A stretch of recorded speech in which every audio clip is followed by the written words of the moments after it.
ഇത്രയും രാക്ഷസന്മാരും രാക്ഷസിമാരുമായ പ്രതികൾക്ക് വേണ്ടി അഡ്വക്കേറ്റ് ആളൂർ വാദിക്കുമ്പോൾ കുറച്ചെങ്കിലും ഉളിപ്പുണ്ടോ എന്ന് ഞാൻ ചോദിച്ചാൽ എന്ത് മറുപടി തരും?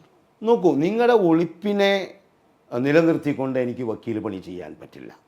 നിങ്ങൾ ഒളിപ്പുള്ള ആളുകളാണെങ്കിൽ ആ ഒളിപ്പ് മാത്രം ഏറ്റെടുക്കുന്ന ആളുകളുടെ അടുത്തേക്ക് പോകണം. നിങ്ങളുടെ ചോദ്യം വളരെ പ്രസക്തമാണ്.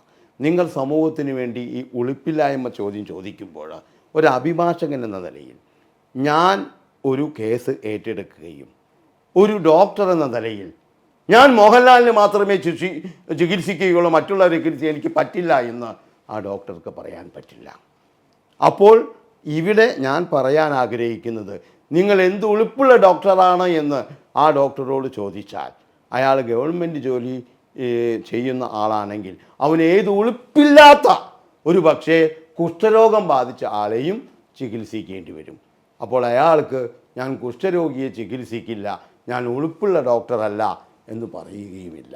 അപ്പം ഞാൻ ജനറലി പറയാൻ ആഗ്രഹിക്കുന്നത്, നിങ്ങളൊരു ചോദ്യം ചോദിക്കുമ്പോൾ നിങ്ങൾ ആരോടാണ് ഒരു ചോദ്യം ചോദിക്കുന്നത് എന്നും, നിങ്ങൾ നാളെ ഇന്ത്യൻ പ്രസിഡൻറ്റിനോട് നിങ്ങൾ കൊളുപ്പുണ്ടോ എന്ന് ചോദിച്ചാൽ എന്തായിരിക്കും അതിൻ്റെ ഉത്തരം?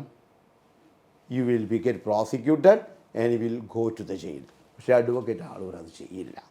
കാരണം അഡ്വക്കേറ്റ് ആളൂരിനെ സംബന്ധിച്ചിടത്തോളം അഡ്വക്കേറ്റ് ആളൂർ ചെയ്യുന്നത് തൻ്റെ പ്രൊഫഷനാണെന്നും തൻ്റെ പ്രൊഫഷനിൽ ഊന്നിക്കൊണ്ട് തന്നെ സമീപിക്കുന്നവർക്ക് നീതി നടപ്പാക്കി കൊടുക്കാൻ വേണ്ടി മാത്രമാണ് എന്നും